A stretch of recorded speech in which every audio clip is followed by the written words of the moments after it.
ওদিকে কি বৃষ্টি হচ্ছে? না, ওদিকে নেই, এদিকেই মেঘ করে আছে, ওদিক মেঘটা কেটে গেছে।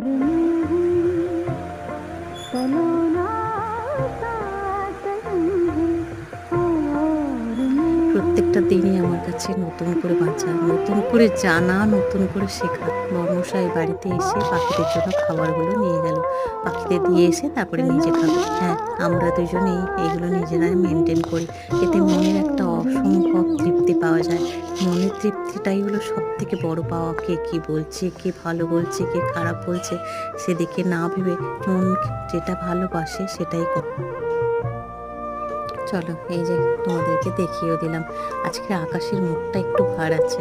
বর্মশাইকে খাবারটা দিই, বর্মশাই তৃপ্তি করে খেয়ে নিক সকালের ব্রেকফাস্টটা। নিজের হাতে যেমনই বানাই, সেটা যখন পরিবারের সদস্য বলে ভালো, সেটা যে কি পরম পাওয়া, সে একমাত্র যারা রাঁধে ভালো তারাই আছে না বোঝে। তরকারিটা?